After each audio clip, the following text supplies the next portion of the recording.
Nah, malam ini kita masih lanjutkan saudara ya. Kita masih lanjutkan tentang tema besar kita iman dan. Nah, subtemanya apa? Masih ingat? Subtemanya apa? Penentang-penentang iman di akhir zaman ya. Kemarin saya sudah sampaikan berapa ini ya? 9 ya. Nah, sekarang kita lanjutkan yang berapa sekarang? Yang ke-10. Nah, yang ke-10 ya kan? Ciri-ciri penentang iman di akhir zaman yang ke-10, hidup di dalam apa? Munafikan.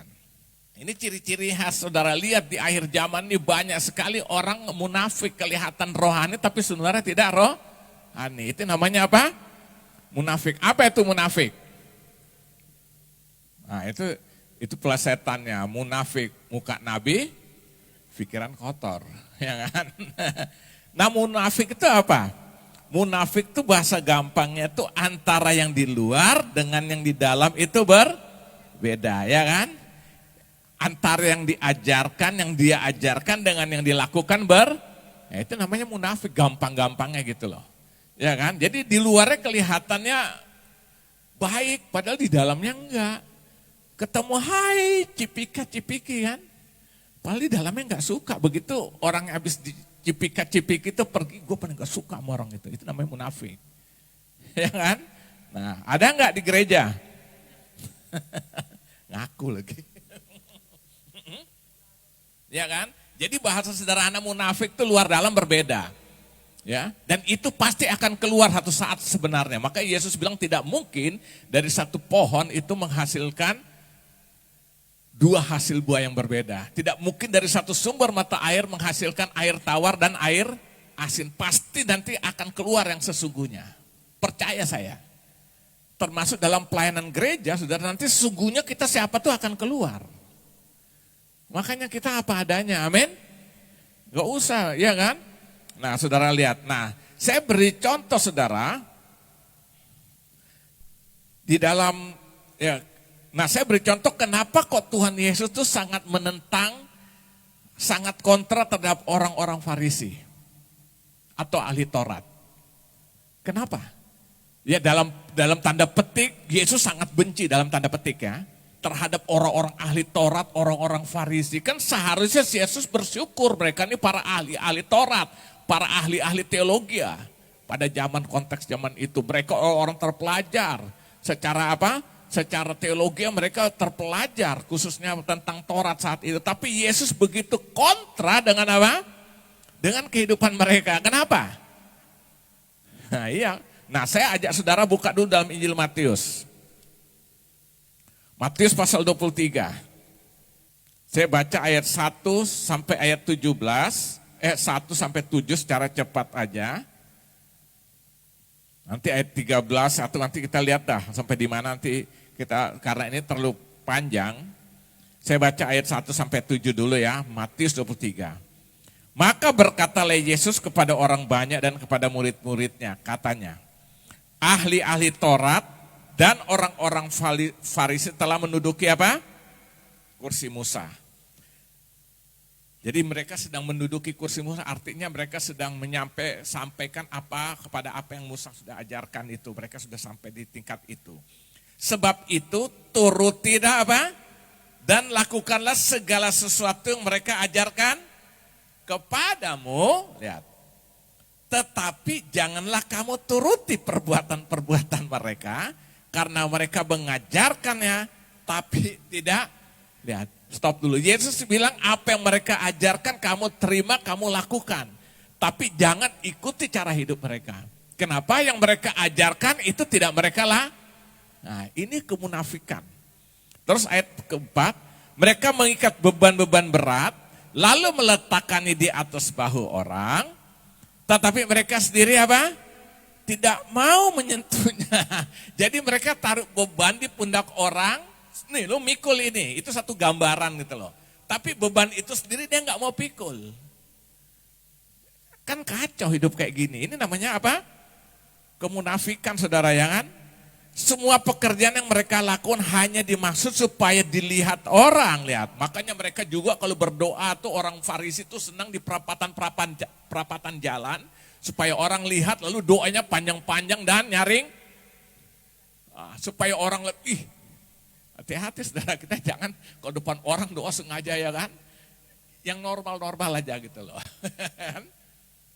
Tapi jangan juga karena dia mau makan di tempat umum, tidak mau berdoa, pura-pura buang sapu tangan, jatuh atau benda apa terus sambil ambil terima kasih Tuhan buat benda ini kan. Karena malu ya normal-normal aja tunduk terima kasih ya kan, tidak perlu orang juga dengar ya kan. Ya kan. Ayat keberapa tadi? Kelima, semua pekerjaan mereka lakukan hanya untuk maksud supaya dilihat orang. Mereka memakai tali sembahyang yang lebar dan jubah yang panjang. Nah saudara bisa bayangkan lah. Mereka suka duduk di tempat terhormat dalam perjamuan dan di tempat terdepan di rumah ibadat. Mereka suka menerima penghormatan di pasar dan suka apa? Dipanggil. Nah itu. Ayat 13, ayat 11. Barang siapa terbesar di antara kamu hendaklah yang menjadi pelayanmu, dan barang siapa meninggikan diri ia akan direndahkan, dan barang siapa merendahkan diri akan ditinggi. Ayat 13. Celakalah kamu, hai apa? Ahli-ahli Taurat dan orang Farisi. Hai kamu apa? Orang munafik, karena kamu menutup pintu-pintu kerajaan surga di depan orang, sebab kamu sendiri tidak masuk dan kamu merintangi mereka yang berusaha untuk masuk. Nah Yesus gambarkan orang-orang Farisi ini sebagai penghambat untuk orang datang pada Yesus. Karena apa? Munafik. Ya ternyata gue pikir dulu dia, ini ternyata dia begini ya kan. Penghambat kan ya, dia orang lain akhirnya bisa tawar hati karena melihat apa? Perilaku mereka. Ya, jadi hati-hati kita jangan jadi orang munafik. Nah terakhir kita loncat langsung ayat 33. Atau ayat 23 dulu. Celakalah kamu, hai ahli-ahli Taurat dan orang-orang Farisi. Hai kamu orang-orang munafik. Sebab persepuluhan dari selasi, adas manis dan jintan kamu bayar. Tetapi yang terpenting dalam hukum Taurat kamu abaikan, yaitu keadilan dan belas kasihan dan kesetiaan. Yang satu harus dilakukan dan yang lain jangan diabaikan. Jadi apa yang kita harus lakukan semua ya. Nah sekarang ayat 33. Kita lanjut ke ayat 33. Hai kamu apa? Ular-ular. Hai kamu keturunan ular beludak. Bagaimanakah mungkin kamu dapat meluputkan diri dari hukuman neraka? Lihat, Yesus bilang orang ini disebut dengan ular beludak. Nah ini semua berbicara tentang apa? Kemunafikan. Jadi saudara lihat, Yesus gambarkan orang-orang Farisi itu seperti ular beludak. Kenapa? Hidup dalam kemunafikan ya. Saudara lihat. Nah itu sebabnya hari ini saudara yang ke-10, ciri-ciri hidup sebagai penentang iman di akhir zaman, hidup di dalam apa? Kemunafikan. Maka Yesus bilang kalau ya katakan ya, kalau tidak udah katakan tidak, enggak usah berpura-pura. Ya kan? Supaya tidak menjadi orang munafik. Nah, buka lagi dalam Yakobus 2 ayat 17 sampai 18. Demikian juga halnya dengan apa? Iman. Jika iman itu tidak disertai perbuatan, maka iman itu pada hakikatnya adalah mati. Tetapi mungkin ada orang berkata, padamu ada iman dan padaku ada perbuatan. Aku akan menjawab dia, tunjukkanlah kepadaku imanmu itu tanpa perbuatan, dan aku akan menunjukkan kepadamu imanku dari perbuatan-perbuatan. Jadi kita yang beriman, kita harus menunjukkan satu sikap hidup perbuatan yang nyata berdasarkan apa? Firman Tuhan. Jadi bukan kita hanya mengajar tapi bukan menjadi pelaku, kita cuma bercerita tentang Yesus tapi kita sendiri menjadi penentang dalam kehidupan sebagai orang yang mengaku percaya. Itu tadi Yesus bilang sebagai apa? Perintah untuk orang datang kepada Tuhan. Nah, jadi ini saudara lihat ya, jadi sebagai penentang iman di akhir zaman, ciri-ciri yang ke-10 itu hidup apa? Dalam kemunafikan. Ayo hari ini kita jangan mau hidup dalam apa lagi? Dalam kemunafikan ya. Iman tanpa perbuatan adalah mati. Mati itu berarti sama dengan apa? Munafik. Kita bilang tentang firman, kita ajar tentang firman, kita menceritakan tentang Yesus, tapi kita sendiri tidak pelaku firman itu. Pasti mati iman kita, amin. Nah jadi itu lihat. Jadi yang ke-10 ciri-ciri penentang iman di akhir zaman, hidup dalam kemunafikan. Mulai malam ini kita belajar jangan jadi orang yang munafik. Terbuka apa yang ada di dalam, keluar itu. Jadi luar dan dalam sama. Kalau kita memang nggak senang, gue nggak cocok loh dengan lo, ya udahlah. Tapi bukan pura-pura cocok gitu loh. Saya mau tanya, satu ruangan ini semua cocok nggak? Tapi bukan jadiin masalah gitu loh, ya kan? Jangan kita pura-pura dipaksa-paksain, itu namanya munafik saudara. Nah, yang ke-11 sekarang kita lihat. Ciri-ciri ke-11, ciri-ciri hidup sebagai penentang iman di akhir zaman, hidup dalam keribetan. Nah ini, atau senang dengan apa? Keribetan. Ya, jadi senang hidup dalam keribetan atau senang bikin ribet gitu loh. Padahal Yesus datang itu yang ribet supaya menjadi apa? Simple. Saya beri contoh. Untuk keselamatan pada zaman perjanjian lama tuh ribet gak? Waduh, saudara bayangkan kalau suruh bawa korban, berarti setiap hari ini berapa banyak korban penuh di bawah. Untuk bawa apa?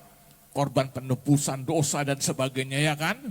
Setiap tahun harus ada orang bawa korban, harus ada yang masuk ke dalam iman, ribetnya minta ampun saudara. Saudara gak bisa duduk seperti ini. Gak bisa kita berhadapan Tuhan langsung berdoa, gak bisa saudara. Semua ribet. Bacalah saudara pelajaran dalam kitab Imamat itu. Tentang kehidupan bagaimana orang untuk datang ke bait Allah semuanya harus ada korban. Saudara kalau berdosa saudara harus bawa korban minimal. Kalau orang miskin itu minimal burung takukur tuh loh. Lalu setahun sekali harus ada seorang imam yang ditetapkan untuk masuk ke ruang Maha Kudus. Ruang itu tidak boleh siapapun masuk. Saya pernah nyinggungkan soal beberapa waktu yang lalu. Jadi dalam bait Allah itu ada namanya halaman. Lalu di setelah halaman ada pintu masuk namanya ruang suci. Lalu di antara ruang suci ada satu lagi ruang namanya ruang Maha Suci. Nah itu tidak bisa orang masuk sampai ke dalam. Itu hanya boleh dimasukin 1 tahun sekali oleh seorang imam. Ngapain? Dia akan bawa korban yang namanya korban pengampunan dosa. Untuk mewakili seluruh umat Israel yang berdosa setahun sekali.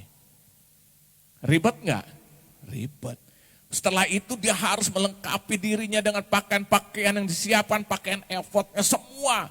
Saya pernah jelaskan kan, dia harus jaga dirinya jangan berbuat salah. Makanya dengan pakaian lalu ada semacam tali diikat dari bagian tubuhnya, diikat keluar daripada apa? Ruang Maha Kudus itu sampai keluar. Lalu ada gemerincing kayak bunyi itu loh, saudara juga jualan sate dulu loh. Yang kayak gemerincing penari wayang orang juga sering taruh di kaki. Untuk apa fungsinya itu? Supaya kegiatan imam di dalam ruangan Maha Kudus itu terdengar waktu dia masih beraktivitas. Begitu sudah nggak kedengaran, bayang imam aja yang masuk buat salah sedikit mati. Nah apa fungsi tali itu? Tali itu untuk menarik. Kenapa harus ditarik? Gak dibawa gotong dari dalam. Mau masuk, mati juga. Saya bertanya ribet gak? Tapi Yesus menyelesaikannya, yang ribet menjadi tidak ribet. Maka saudara lihat hari terakhir waktu dia dimatikan di atas kayu salib kan, terjadi gempa bumi. Alkitab bilang antara ruang Maha Suci dan ruang suci ada namanya tirai. Kayak pintu, itu pecah dari atas sampai ke bawah. Baca dalam Matius 27. Akhirnya siapapun bisa langsung lihat ruang Maha Kudus. Artinya apa? Setiap orang bisa berjumpa dengan Allah di dalam Yesus Kristus Tuhan. Amin. Yang ribut menjadi tidak ribet. Nah inilah saudara lihat. Nah seringkali kita menjadi penentang-penentang iman senang membuat hal yang ribet. Ya kan, seringkali kita membuat apa? Hal-hal menjadi apa? Ribet. Makanya coba ke saudara bandingkan dalam Amsal 16 dulu. Amsal pasal 16 ayat 32. Orang yang sabar melebihi apa? Seorang pahlawan. Orang yang menguasai dirinya melebihi orang yang merebut kota. Apa penyebab seringkali terjadi ribet? Tidak bisa menguasai diri. Makanya Amsal bilang ya kan, orang yang menguasai diri sebagai melebihi orang yang merebut kota. Artinya apa? Menjadi pahlawan yang mengalahkan, merebut kota. Ya kan? Ini Amsal bilang ya kan. Jadi saudara lihat di sini kita harus dapat menguasai diri supaya hidup tidak ribet. Seringkali keribetan itu kan terjadi karena kita tidak bisa menguasai diri kita. Persoalan kecil dibesar-besarkan jadi ribet. Saya punya prinsip, saudara, persoalan kecil hilangin. Persoalan besar dikecil-kecilkan, sekecil-kecilnya. Amin. Nah, saya beri contoh. Seseorang masuk sebuah kantor, dia melamar. Dia buat lamaran, diterima oleh bagian HRD. Akhirnya dengan singkat cerita, akhirnya dia terima. Biasa kalau setelah itu akan diadakan namanya wawancara. Di situ wawancara mulai dicerita, mungkin manajer HRD-nya akan berkata, kamu punya hak terima ini, gaji sekian, ya kan? Gaji sekian, uang makan sekian, ya kan? Misalnya gaji kamu mulai start 4 juta atau 5 juta dan setiap hari dapat uang makan apa? 75.000 umpama. Itu haknya. Tapi juga disampaikan juga tugas hak kewajiban dan tanggung jawab. Tapi kita mulai masuk kantor jam 8:30 umpama sampai jam 5 sore. Nah, dengan catatan kalau terlambat antara misalnya 8:30 lewat 1 menit sampai 10 menit dipotong umpama 25% uang makan. Ya kan? Sampai 10 menit. Di atas 10 menit umpama atau 10 sampai 15 menit dipotong 50% kalau telat. 15 menit ke atas hangus. Jadi disiapkan apa fingerprint dengan absen tuh kan. Lalu apa? Setiap datang harus pakai absen, pulang juga pakai absen. Nah, suatu saat umpama orang ini telat, ya kan? Mungkin jam 8:30 lewat 5 telat. Dia harus dapat potongan berapa persen? 25. Ya, jadi kalau misalnya tadi 75 ya kurang 25% dari 75 ya kan? Nah, tapi begitu waktu dia terima setiap minggu sekali, ngotot. Kok begini ya kan? Bukti soalnya jam saya waktu itu apa dia bilang pas 8:30. Yang dipakai harusnya jam apa? Jam fingerprint itu kan ada jamnya waktu. Ya kan? Nah, orang yang senang ribet ini jadi masalah. Kalau enggak ya fair aja, gue telat ya udah, kan gak ada masalah. Nah, orang yang sedang ribet ini jadikan masalah jadi ribet. Ya, nah saya mau katakan, hidup seperti ini saudara, sebagai kita orang Kristen ngakuin, ini adalah apa? Penentang-penentang iman. Dalam dunia pelayanan juga ada disiplin, kita melanggar sebenarnya biasa aja kalau kita ya udah ya kan. Seringkali jangan dibikin ribet. Saya mau tanya, antara kita dalam pelayanan bisa ada salah paham nggak? Bisa terjadi overlap nggak? Bisa. Misalnya satu divisi atau bikin acara bersama terjadi satu mungkin salah overlap lah saling ini kan. Sebenarnya itu kan sederhana bro, ini gue pengen ngomong, lu salah kan habis. Jangan diprovokasi, ini ribet. Nah, orang penentang iman itu tidak suka yang hidup sederhana. Apa yang simpel. Padahal Tuhan bikin yang susah menjadi simpel. Nah, kita harus memiliki sikap hidup seperti itu. Amin. Baru kita bisa menikmati damai sejahtera Tuhan hadir dalam kehidupan kita. Nah, kalau kita kayak gini apa bedanya? Ya kan? Jadi, jangan suka apa? Ribet. Nah, penentang-penentang iman akhir zaman suka membuat satu hal yang biasa menjadi keribetan. Ya saudara lihat ya, jadi mulai hari ini kita jangan menjadi orang yang ribet ya kan. Buka 1 Petrus 4 ayat 7, apa yang Petrus katakan di sini? Kesudahan segala sesuatu sudah dekat. Karena itu kuasailah dirimu dan jadilah tenang supaya kamu dapat berdoa. Segala sesuatu dekat itu kuasai diri untuk apa? Menguasai diri supaya apa? Tenang. Supaya waktu sudah tenang? Dapat berdoa. Nah, kalau saya balik, berarti orang yang bisa berdoa kalau dia tenang. Kapan dia bisa tenang? Kalau dia menguasai diri. Kan kita tenang berdoa kan perlu kusuk. Ketenangan sehingga kita bisa merasakan kehadiran Tuhan, kita menikmati ya kan? Itu perlu ketenangan. Nah, itu bisa kalau kita apa? Menguasai diri. Ini kata Petrus. Ya kan? Kuasailah dirimu, jadilah tenang supaya kamu dapat apa? dapat berdoa ya. Jadi saudara lihat yang keberapa tadi? Ke-11, hidup dalam apa? Keribetan atau senang keribatan itu semua merupakan penentang-penentang iman di akhir zaman. Maka Yesus pernah berkata, hai engkau yang letih lesu dan berbeban berat, datanglah kepadaku, aku akan berikan apa? Kelegaan kepadamu. Karena apa? Yesus tahu seringkali kita nih ribet.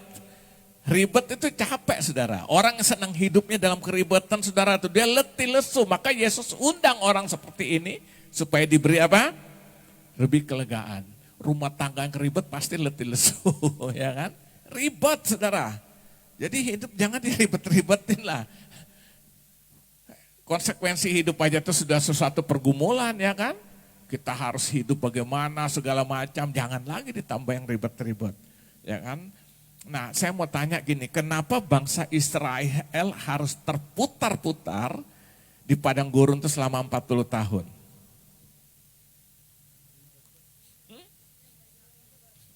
Karena apa? Ribet ya kan? Mereka itu apa? Ribet ya kan? Mereka tuh orang yang selalu bikin satu keribetan saudara lihat. Saya mau tanya, pertolongan Tuhan selalu ada enggak? Mujizat Tuhan selalu nyata enggak? Pemeliharaan untuk makan minum setiap hari ada enggak? Saudara lihat start awalnya aja sudah dengan mujizat. Tuhan bilang sama Musa pergi ke Mesir menghadapi Firaun. Firaun masih keras hati, dia suruh ahli sihirnya buat apa? Lempar tongkatnya jadi ular. Yesus bilang apa? Tuhan bilang sama Musa, Musa lempar juga tongkatmu jadi ular, menelan ularnya ahli sihir. Singkat cerita masih keras hati, turunkan apa? Tulah. Masih keras sampai tulah ke-10 waktu mati seluruh anak sulung baru berubah hatinya daripada apa? Firaun, dia lepas orang Mesir. Setelah tengah dalam perjalanan apa yang terjadi? Ternyata berubah pikiran Firaun. Biasa ada budak kan enak. Waduh dia kejar lagi saudara, akhirnya hampir ketangkap, hampir keususul. Apa yang terjadi? Tuhan lakukan kegelapan. Jadi tiba-tiba jadi malam supaya Firaun dan pasukannya beristirahat. Dia udah malam kan harus istirahat. Padahal itu belum waktunya malam, Tuhan mengubah menjadi malam. Supaya beri kesempatan bangsa Israel terus maju. Akhirnya mereka maju sampai di depan Laut Merah. Mulai tersusul. Bingung kan? Saudara lihat. Musa teriak-teriak. Tuhan bilang, Allah bilang, Musa angkat tongkat arahkan kemana? Ke atas Laut Merah. Dan waktu dia angkat, Laut Merah terbelah dua. Mereka bisa menyeberang. Setelah semua kurang lebih 2 jutaan orang diperkirakan itu nyebrang, Tuhan bilang angkat kembali tongkat itu. Dan bersama dengan itu rupanya Firaun sudah ada di tengah laut. Mati semua, laut kembali tertutup. Mujizat dahsyat enggak? Belum ada sejarah sekarang saudara yang pendeta terhebat apapun bisa belah laut. Kecuali di Uruk. Ya kan? Enggak ada, jadi dahsyat. Sampai di gurun pasir saudara butuh makan enggak? Setiap hari mana turun dari surga, baru setiap hari, fresh. Sampai dilarang ambil banyak-banyak. Ngapain lu ambil banyak-banyak? Busuk. Karena apa? Setiap hari baru. Wih, pemeliharaan Tuhan itu luar biasa kan? Gak ada mana-mana sisa, semua baru. Butuh semua sendal gak pernah rusak, baju gak pernah robek. Malam hari yang dingin kontrasnya dengan siang hari kan, Tuhan hadir lewat sebuah tiang awan yang selalu memberikan kehangatan. Siang hari yang panas Tuhan hadir lewat apa? Tiang awan berikan sejukan. Artinya sudah gak ada lagi diragukan. Tapi saya mau tanya, ribet masih enggak? Sedikit malam datang ribut. Sampai waktu Musa harus menerima apa? 10 hukum Taurat itu ribet juga ngamuk sampai suruh buat kumpulin emas itu loh. Itu mereka bawa keluar dari Mesir itu bukan bikin apa lagi? Bikin lembu untuk mereka sembah sampai jadi murtad gitu saudara. Makanya Musa waktu turun dia saking marah dia banting itu pecah. Akhirnya dia harus naik lagi, Tuhan terima yang baru lagi itu kan. Lihat. Sampai terakhir waktu mereka pun rasa haus. Ngamuk lagi lihat. Padahal pertolongan Tuhan nyata. Nah seringkali kan kita seperti itu ya kan. Ribet soalnya kita nih senangnya. Akhirnya apa? Musa bilang Tuhan bilang Musa, Musa tunjuk batu. Saking emosi dia pukul, dia salah juga. Emang keluar air, tapi dia udah salah, tidak taat pada peraturan, pada perintah Tuhan. Dia pukul batu itu. Nah, kenapa? Ribet, padahal Alkitab bilang Musa itu adalah orang yang lembut hati. Tapi terpancing juga sama yang ribet-ribet ini. Hati-hati, ribet itu roh yang menyebar loh. Karena itu akan provokasi. Orang yang ribet itu senang provokasi, akhirnya orang-orang terprovokasi. Saya mau tanya di satu negara lah, termasuk kayak di kita, kadang-kadang demo. Saya mau tanya, kepentingannya berapa orang sih yang ngerti? Yang punya kepentingan? Paling segelintir orang. Tapi ribetnya sampai segitu banyak kan? Itu provokasi soalnya. Nah, jangan jadi orang mendingan kita hidup sesuai apa yang Tuhan mau. Amin. Penentang iman di akhir zaman, ciri-cirinya senang apa? Ribet, ya kan? Mulai hari ini kita jangan ribet. Amin. Ini yang keberapa? Yang ke-11. Nah, yang terakhir, yang ke-12. Habis itu nanti kita lanjutkan minggu depan. Yang ke-12. Ciri-ciri penentang iman di akhir zaman, tidak sinkronnya antara iman percaya dengan pikiran dan perkataan. Jadi tidak sinkron antara kita punya iman percaya dengan perkataan kita dan pola apa? Pikiran kita ya. Pikiran kita atau dengan perkataan kita sesuai, tidak sejalan dengan iman kita. Artinya apa?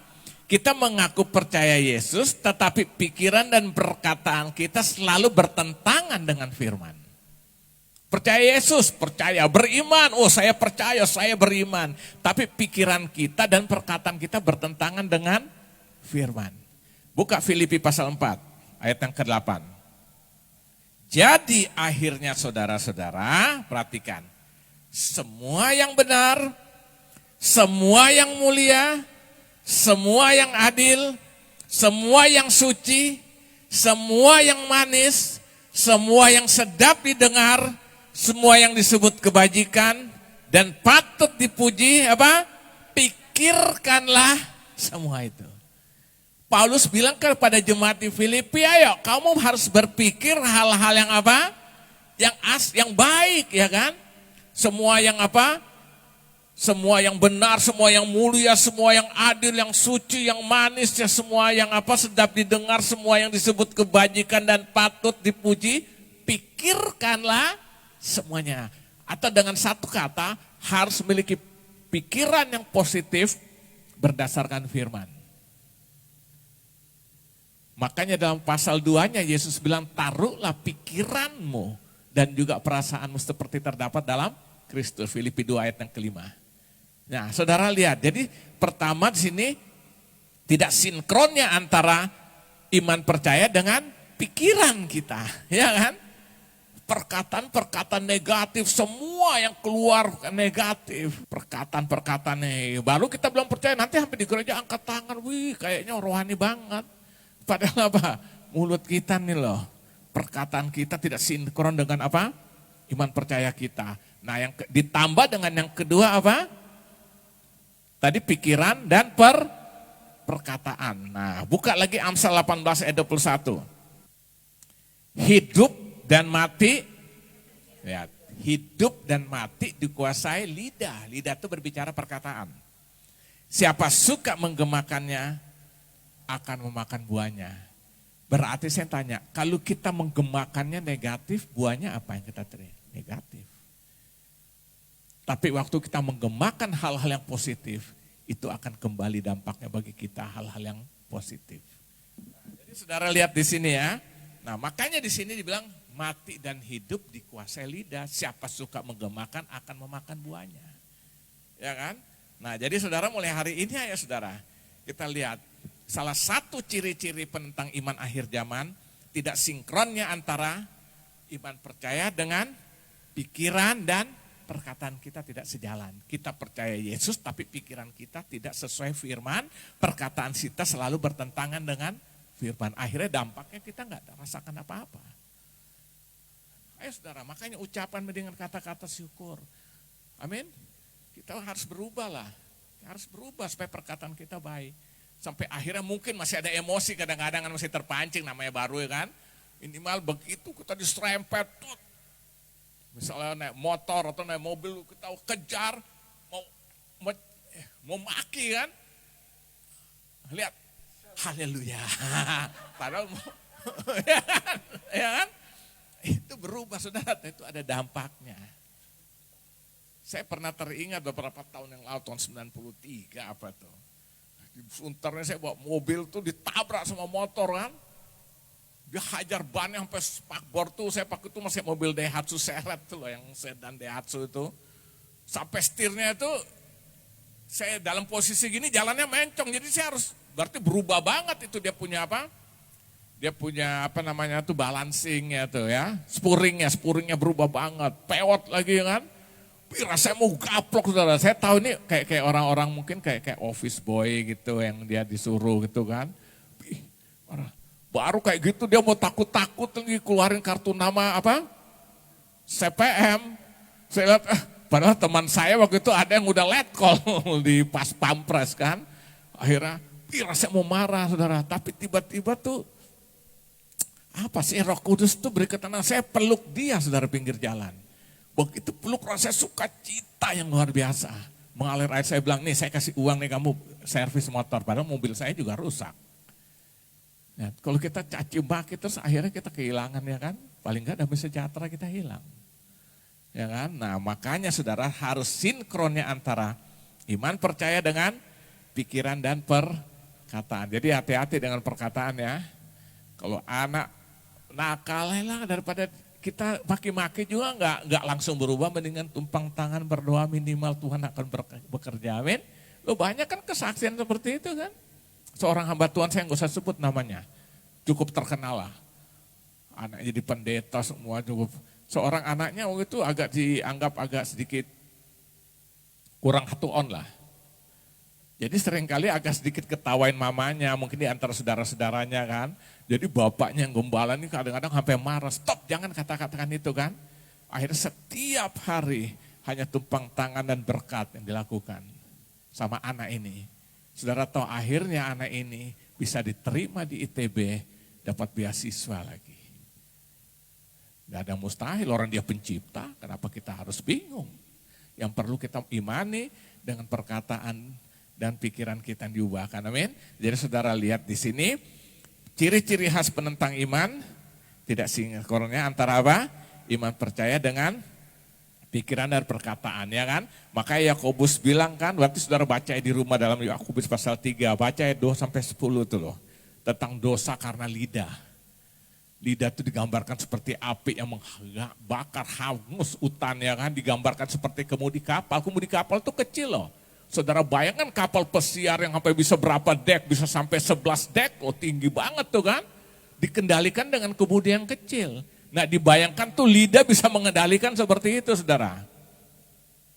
Ya kita bisa lihat lah 2 negara perang. Itu kan karena lidah juga.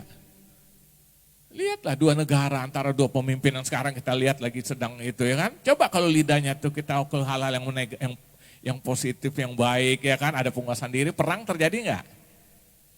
Nah jadi hari ini kita sudah belajar tentang apa? Yang ke-12 ciri-ciri apa? Penentang-penentang iman di akhir zamannya. Yuk kita mau ubah pikiran kita mau ubah semua. Maka Yesus pernah berkata berbahagialah orang yang bawa damai. Perkataan itu bisa menimbulkan kedamaian, amin. Berbahagialah orang bawa damai karena dia akan disebut apa? Anak-anak Allah, Matius 5 ayat yang ke-9. Nah saya kira itu aja, hari ini kita sudah sampai ke yang berapa? Yang ke-12. Nanti kita akan lanjutkan lagi, masih ada berapa lagi saudara sampai yang minggu depan kita akan lanjutkan.